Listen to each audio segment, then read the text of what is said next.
Hello friends. पिछले segment में हम लोगों ने डिस्कस किया है कि प्राइवेट प्रतिरक्षा के अधिकार की डिफिनीशन क्या है, अर्थात कोई बात अपराध नहीं है जो प्राइवेट प्रतिरक्षा के अधिकार के स्वरूप में किया जाए। और आज हम लोग प्राइवेट प्रतिरक्षा के अधिकार की सीमाओं की बात करेंगे। सेक्शन 99 बहुत ही इंपॉर्टेंट सेक्शन जो कुछ निर्बंधन लगाता है प्राइवेट प्रतिरक्षा के अधिकार में, कुछ ये रिस्ट्रिक्शन इम्पोज करता है। ये सेक्शन वो रिस्ट्रिक्शन ये है मित्र कि लोक सेवक पब्लिक सर्वेंट अगर कोई एग्जीक्यूशन, अपने किसी वारंट का एग्जीक्यूशन या कोई भी ऐसा कार्य जो पब्लिक इंटरेस्ट में, पब्लिक असाइनमेंट में और वो पब्लिक सर्वेंट है, ऐसे अपने पदाभास में उक्त कार्य का निष्पादन करता है, तो ऐसे व्यक्ति के अगेंस्ट हमारा कोई भी राइट प्राइवेट प्रतिरक्षा का नहीं है। उदाहरण के लिए, अगर कोई पुलिस अधिकारी, पुलिस कार्मिक हमारे यहाँ आता है और वारंट प्रोड्यूस करता है कि मैं आपको गिरफ्तार करने आया हूँ, आप अपने 2-4 साथियों को मिल करके और हम जो है उसको जो है बलपूर्वक उसको पनिश करते हैं, पिटाई करते हैं, उसके प्राण ले लेते हैं, ये नहीं कर सकते। ये धारा रिस्ट्रिक्शन इम्पोज करती है। पब्लिक सर्वेंट के खिलाफ आप कोई भी प्राइवेट प्रतिरक्षा का अधिकार प्रयोग नहीं कर सकते हैं, आपको कानून कोई बचाव नहीं देगा। नंबर 2, पब्लिक सर्वेंट के निर्देशाधीन किसी व्यक्ति द्वारा किए जा रहे कार्य, पब्लिक सर्वेंट ने कोई कार्य असाइन किया है, सपोज जिले का जिलाधिकारी या मजिस्ट्रेट या ऐसा अधिकारी ने किसी को एम्पावर किया है किसी को अरेस्ट करने के लिए, कोई सरकारी कार्य निष्पादित करने के लिए, तो ऐसे व्यक्ति के खिलाफ भी हमारा कोई भी राइट एग्जिस्ट नहीं करता है प्राइवेट प्रतिरक्षा का। और तीसरा रिस्ट्रिक्शन है मित्र कि अगर हमारे ऊपर संकटापन्न स्थितियां क्रिएट हो जाएं, हमलावर हमको जो है बिल्कुल ग्रिप में लिया है, अब हमारे प्राण ले लेगा, और हमें इस बात की मोहलत मिल जाती है कि लोक प्राधिकारियों की सहायता हम गेन कर लें, तो वहां हमारा प्राइवेट प्रतिरक्षा का अधिकार नहीं है। सपोज हमारे ऊपर कोई संकटापन्न परिस्थिति क्रिएट हो जाए और हम इस पोजीशन में हो कि पुलिस को कॉल करके पुलिस को बुला लें, पुलिस प्राधिकारियों की सहायता मिल सकती है, या ऐसे भी कोई प्राधिकारी की सहायता मिल सकती है, लोक प्राधिकारी की सहायता मिल सकती है, तो ये जो हमको बहुत बड़ा एक प्रिविलेज मिला हुआ है, विशेषाधिकार मिला हुआ है प्राइवेट प्रतिरक्षा का, तो हमारा वो एग्जिस्ट नहीं करता है। और पैरा 4 सेक्शन 99 का पैरा 4 एक बहुत ही इंपॉर्टेंट बात करता है मित्र। वो कहता है कि प्रतिरक्षा के अधिकार में केवल उतनी ही अपहानि कारित की जा सकती है जितना प्रतिरक्षा के लिए आवश्यक है, जो मामले की गंभीरता एवं परिस्थितियों के आधार पर भिन्न भिन्न हो सकती है। ये ध्यान देने योग्य बात है मित्र कि कंट्री में रूल ऑफ लॉ है, हम जो है इसको जो है हम उतने ही किसी को अपहानि कारित कर सकते हैं प्रोपोर्शनेटली जितना हमारा जीवन संकटापन्न उसने कर रखा है।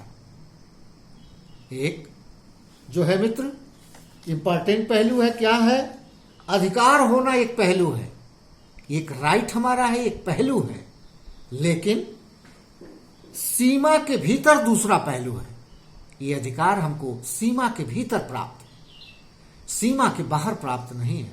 उदाहरण के लिए मित्र, हमारा ककड़ी का खेत है, ककड़ी खूब फल दे रही है और कोई बच्चा जो है आकर के ककड़ी तोड़ने की चेष्टा करता है। उस बच्चे को हम 303 या राइफल उठा के या पिस्टल उठा करके उसको शूट नहीं कर सकते, उसको हम तलवार से काट नहीं सकते। क्यों? कि उसका अपराध उस कैटेगरी में नहीं है। ककड़ी के चोर को आप तलवार से काट नहीं सकते, आप उसकी जो है आड़ लेकर के किसी के प्राण ले लें, आप लायबिल होंगे, कानून अपना काम करेगा।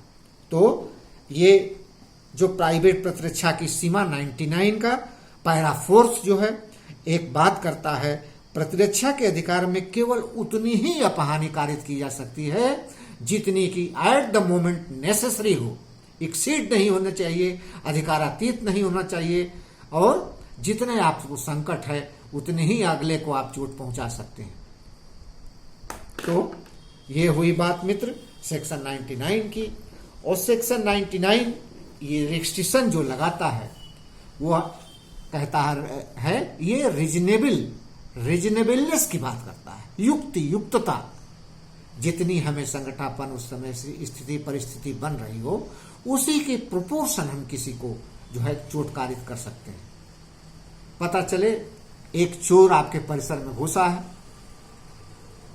और पूरे मोहल्ले के पूरे गांव के 20-25 लोग इकट्ठे हो गए, उसको पकड़ लिए, पकड़ने के बाद उसे जो है कुल्हाड़ी से काट डाले। ये प्रोपोर्शनेटली दंड नहीं है, आपको इतना कानून इंपावर नहीं करता है। पकड़ लिया गया, कानून के हवाले कर दीजिए, कानून अपना काम करेगा। आपको कानून को अपने हाथ में लेने का कतई पावर नहीं है। ये कानून है मित्र, और ये कानून हमको उतना ही मिला हुआ है जितना कि हमको जो है इंडियन पिनल कोड की धारा 99 बताती है। अब मित्र हम लोग धारा 100 जो ये पूरे चैप्टर की जान है उस पर डिस्कशन करेंगे। धारा 100, धारा 100 इस बात का प्राविधान प्रस्तुत करती है कि शरीर की प्रतिरक्षा में किसी व्यक्ति को हम कब जान से मार सकते हैं। अपने शरीर की रक्षा में हम किसी व्यक्ति को कब जान से मार सकते हैं, उसकी प्राण ले सकते हैं, उसको मृत्यु कारित कर सकते हैं। कौन सी वो परिस्थितियां हैं, ध्यान से सुनिए। पहला, ऐसा हमलावर का हो कि जिससे मृत्यु की युक्त आशंका क्रिएट हो गई हो। उसका हमला ऐसा हो, सपोज तलवार निकाल लिया हो और तान दिया हो, तलवार आने ही वाली हो। एक पहली बात, ऐसा हमला जिससे मृत्यु की आशंका क्रिएट हो गई हो, पिस्टल लोड करके सटा दिया हो। दूसरा हमला, घोर उपहत की युक्त की आशंका हो जिससे बहुत गंभीर चोट लग सकती हो, ऐसी कोई परिस्थिति क्रिएट हो गई हो। नंबर 3, ऐसी परिस्थिति क्रिएट हो गई हो बलात्संग करने के आशय से किया गया हमला। हमलावर जो है इस तरह हमलावर हुआ है कि किसी बहन बेटी की इज्जत आबरू लूटने के लिए, उसके साथ बलात्कार करने के लिए आमादा हो, ऐसी परिस्थिति क्रिएट हो गई हो।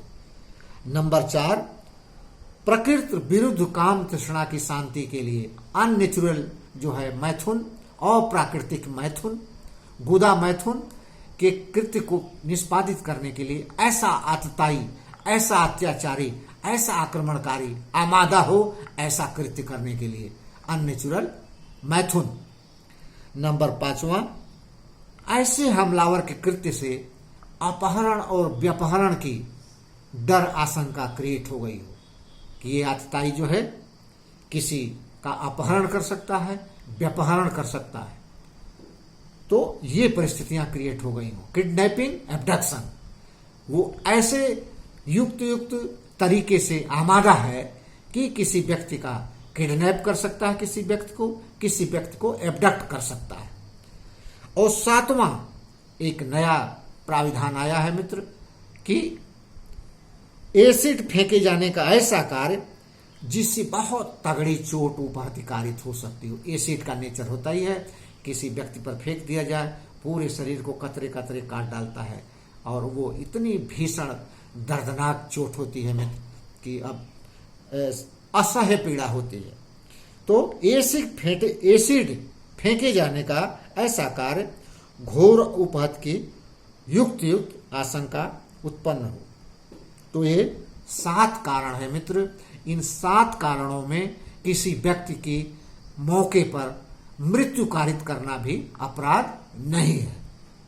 एक बार रिपीट करने मित्र, पहला, हमलावर के हमले से ऐसी परिस्थितियां क्रिएट हो गई हों कि वो हमारी जान ले सकता है।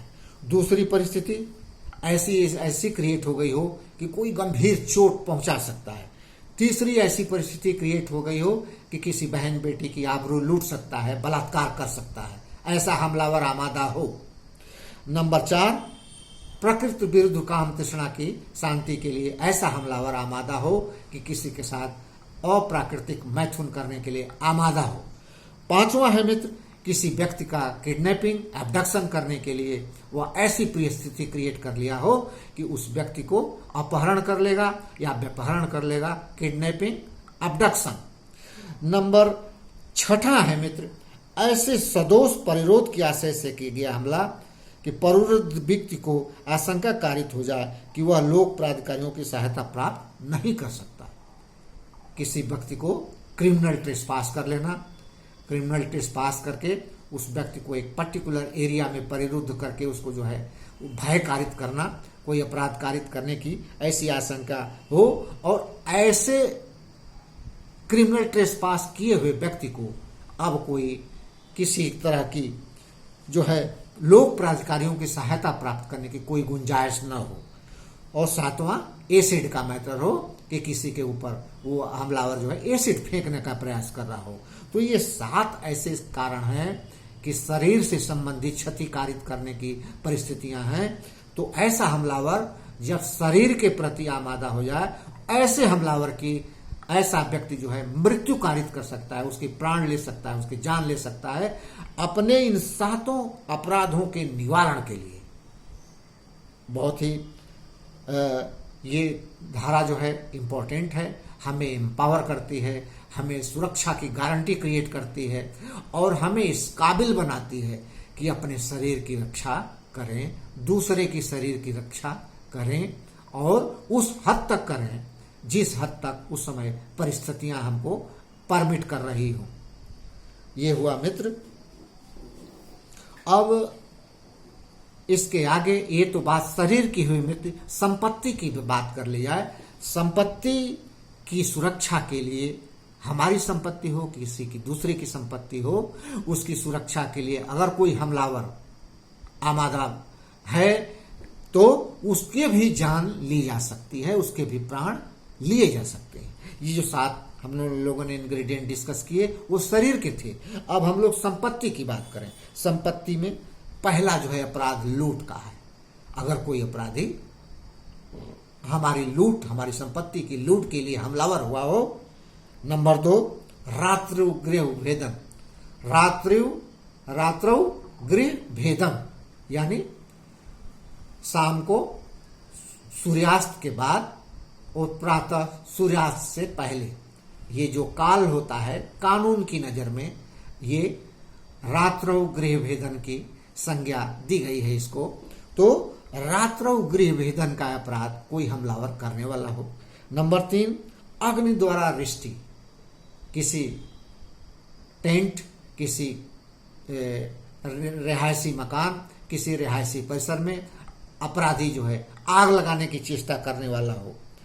नंबर 4, ऐसी चोरी, रिष्टि या गृह अत्याचार जिसका प्रतिरोध किए जाने पर कर्ता द्वारा किसी व्यक्ति की मृत्यु या घोर उपहत कारित कर दिए जाने की युक्ति का आशंका क्रिएट हो गई हो। अगर कोई लुटेरा है, अगर हम थोड़ा सा प्रतिरोध करते हैं तो ऐसी आशंका है कि वो हमारी जान ले सकता है। रात्रो गृह भेदन, कोई असलहा के साथ जो है नकब लगा रहा है। गृह भेदन का मतलब दरवाजा तोड़ देना, खिड़की तोड़ देना और दीवार में नकब लगा देना, और इस तरह का कृत्य जो है ये गृह भेदन की संज्ञा, छत तोड़ के ऊपर से आ जाना, तो ये रात्रो गृह भेदन की संज्ञा में आता है। तो ये अपराध है मित्र, और इन अपराधों के खिलाफ ये संपत्ति की रक्षा के अपराध हैं। हम जो है हमलावर के प्राण ले सकते हैं, जान ले सकते हैं। ये धारा 103 संपत्ति की बात करती है और यह धारा हमें एम्पावर करती है। और ये दोनों धाराएं 100, धारा 100 और धारा 103 याद रखें। धारा 100 जो है शरीर के लिए है, धारा 103 संपत्ति के लिए है। हम अपने शरीर संपत्ति, दूसरे की शरीर संपत्ति की सुरक्षा के लिए हमलावर आतताई के प्राण ले सकते हैं। अब ये मित्र हमको ये देखना है कि ये अपराध कब शुरू होता है, कब तक बना रहता है। बहुत इंपॉर्टेंट पहलू है मित्र। अपराध जो है कब शुरू होता है, कब बना रहता है। जो शरीर वाला अपराध है, धारा 100 में जो हम लोगों ने डिस्कस किया है मित्र, तो जब आशंका युक्त जो है ये अपराध के मृत्यु की आशंका, उपहत कारित करने की आशंका प्रारंभ हो जाए और जब तक बनी रहे तब तक है। जब प्रारंभ हो जाए और जब तक बनी रहे, इसके दरम्यान के भीतर हम उसके प्राण ले सकते हैं। नंबर 2 मित्र, ये ऐसी आशंका के बने रहने तक। नंबर 2 धारा 105 जो है संपत्ति की बात करती है। संपत्ति के विरुद्ध हमारा अधिकार कब क्रिएट होता है, कब प्रारंभ होता है, कमेंसिंग कब इसकी होती है, तो ये कब शुरू होता है, कब समाप्त होता है। ये धारा 105 कहती है मित्र कि प्राइवेट संपत्ति की प्रतिरक्षा का अधिकार संपत्ति के संकट की युक्त आशंका के उत्पन्न होते ही प्रारंभ हो जाता है और भिन्न भिन्न अपराधों के लिए भिन्न भिन्न समय तक बना रहता है। मित्र, ये हम लोगों ने बहुत इंपॉर्टेंट एस्पेक्ट जो है डिस्कस कर रहे हैं। अब आ जाए मित्र कि कब तक संपत्ति का अधिकार कब तक बना रहता है। जैसे कोई व्यक्ति चोरी कर लिया है, चोर का नेचर होता है कि अगर परिसर में प्रवेश किया है चोर, तो उसका प्रकृति, उसकी नेचर होती है कि अगर कोई बुढ़ा घर में है, जीर्ण शीर्ण शांत क्लांत, अगर कोई भी गृहस्वामी सोया हुआ है और जग गया, खांस दिया, तो वो अगर चोर है तो भाग निकलेगा। अगर हमलावर है तो वो चोर नहीं है, डकैत, लुटेरा है। तो चोर और लुटेरे में ये फर्क है। तो चोरी के विरुद्ध अपराधी के संपत्ति सहित पहुंच से बाहर हो जाने तक, सपोज संपत्ति का जो है चोरी की संपत्ति लेकर के वो भाग रहा है, हम उसको दौड़ा रहे हैं, तो अगर भागते भागते जैसे ही वो अपने घर में प्रवेश करता है, उसके घर के बाहर तक हमारा अधिकार है उस संपत्ति को बल प्रयोग करके ले लेने का। लेकिन जैसे ही घर के भीतर चला जाता है, हमारा अधिकार समाप्त हो जाता है। अब उसके बाद कानून काम करेगा। नंबर 2 मित्र, लोक प्राधिकारियों की सहायता प्राप्त हो जाने तक। चोर अगर हमारे घर में मौजूद है और हमारी ये स्थिति है कि हम जो है पुलिस की रक्षा के लिए बुला सकते हैं और उसको बुला लेते हैं, हमारा अधिकार समाप्त हो जाता है। अब कानून अपना काम करेगा। और तीसरा, संपत्ति प्रद्युत हो जाने के बाद अगर हम उसको बरामद कर लेते हैं, छीन लेते हैं, हमारा अधिकार समाप्त हो जाता है। हम उसको मार नहीं सकते हैं। चोरी गई संपत्ति अगर हम छीन लिए और वो अपराधी है वह पुलिस के हवाले कर दिया जाए और हम उसको मार नहीं सकते हैं। हमारा अधिकार मित्र एक बहुत लिमिटेड है। हमारा अधिकार इतना लिमिटेड है कि अधिकार होना एक पहलू है और सीमा के अंदर दूसरा पहलू है मित्र। हम सीमा के अंदर कोई काम करेंगे, कानून वहां तक हमारे साथ है। सीमा एक्सीड किए हमारा कोई भी अधिकार नहीं है। अच्छा, नेक्स्ट है मित्र, लूट के विरुद्ध। जब तक अपराधी किसी व्यक्ति की मृत्यु, उपहत्या, सदोष अवरोध कारित करता रहता है, कोई आदमी जो है किसी को भय में डाल करके और उसकी लूट का प्रारंभ किया और जब तक लूट कारित करता रहता है तब तक हमारा अधिकार है। उस दरमियान हम अपनी रक्षा और संपत्ति की रक्षा के लिए उसको जो है हम प्राण ले सकते हैं, जान से मार सकते हैं।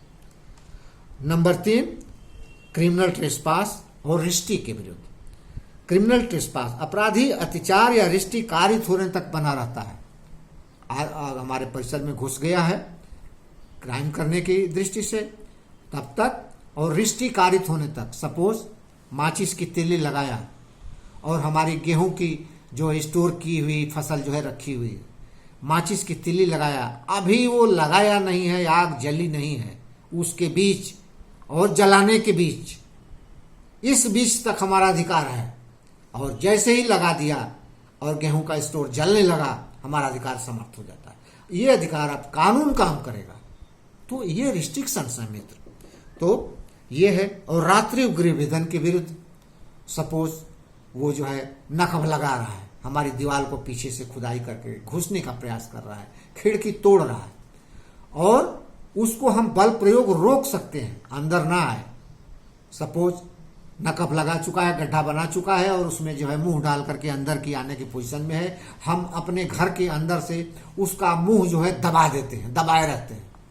दबाए रहते रहते अगर उसकी मृत्यु कारित हो जाती, हमने कोई अपराध नहीं किया, क्योंकि नकब लगाया है और चोरी की दृष्टि से वो अंदर आना चाहता है, हम अंदर नहीं आने देते हैं, तो वो जो है अगर दबाने में उसकी मृत्यु हो जाती है, हमने कोई अपराध नहीं किया। इस विषय में बहुत ही बेहतरीन एक माननीय न्यायालय ने ये किया है। सुरक्षा के लिए कितनी कम से कम चोट पहुंचाना उतनी ही पहुंचा सकते हैं, परंतु इसका मापन क्या है। ऑनरेबल कोर्ट ने करीम बकस 1965 सुप्रीम कोर्ट के मामले में, करीम बकस 1965 सुप्रीम कोर्ट के मामले में ऑनरेबल कोर्ट ने होल्ड किया है मित्र कि इसका मापन क्या है। समस्या यह है कि कानून यह नहीं सोचता कि जो आदमी घबराया हुआ है वह कम या ज्यादा कितनी चोट पहुंचाए, तथा यह भी कि नकब लगाकर एक आदमी सिर के बल अंदर आने लगा। करीम बख्श ने उसे दबोचे रहा, अंदर न जाने पाए, दम घुटने से वो जो है चोर की मृत्यु हो जाती है। ऑनरेबल कोर्ट ने होल्ड किया कि यह प्रतिरक्षा का उचित अधिकार है। करीम बख्श को पूरा जो है उसको सुरक्षा का अधिकार कोर्ट ने दिया। अधिकार कब शुरू होता है? जब संभावना पैदा हो जाती है और तब तक बना रहता है जब वो अपराधी कार्य करता रहता है। ये हुआ मित्र बहुत ही बेहतरीन सेक्टर। कुछ अब हम लोग जो है लीडिंग केस भी डिस्कस कर लें जिससे कि बिल्कुल क्लियर हो जाए। ये मामला है मित्र केशव राम 1974 सुप्रीम कोर्ट। केशव राम के मामले में नगर पालिका का मामला है। नगर पालिका के कुछ कर्मी जो है एक व्यक्ति के जानवरों को कब्जे में लेने के लिए चले और जा करके उसको जानवरों के स्वामी से वो भैंस उसकी जो है ले लेते हैं। भैंस लेकर के जैसे ही चलते हैं और भैंस का स्वामी जो है मिल करके उसको जो नगर पालिका के कर्मी हैं उनको जो है मारता है, पीटता है और उसमें किसी की मृत्यु कारित हो जाती है। मामला न्यायालय गया, ऑनरेबल सुप्रीम कोर्ट ने होल्ड किया कि यह जो है अधिकारातीत था। ये आप जो है एक पब्लिक सर्वेंट के खिलाफ इस तरह का हरकत नहीं कर सकते हैं। थोड़ी सी चूक ये हो गई थी नगर पालिका के कर्मियों से कि वो पहले नोटिस नहीं दिए थे, फिर भी ऑनरेबल कोर्ट ने नगर पालिका कर्मियों का सपोर्ट किया और कहा कि यह कृत्य जो था उनके बिल्कुल पदाभास में था और एक पब्लिक सर्वेंट कार्य के अंतर्गत था। एक बड़ा ही रोचक मामला प्रिवी काउंसिल के जमाने का है मित्र हकदाद। हकदाद एक लेबर था, श्रमिक था जो शाम को काम करके अपने घर जा रहा था। रास्ते में दो पुलिस के सिपाही मिले। दो पुलिस के सिपाहियों ने उसको पकड़ लिया और कहा कि ये लंबी सी कुल्हाड़ी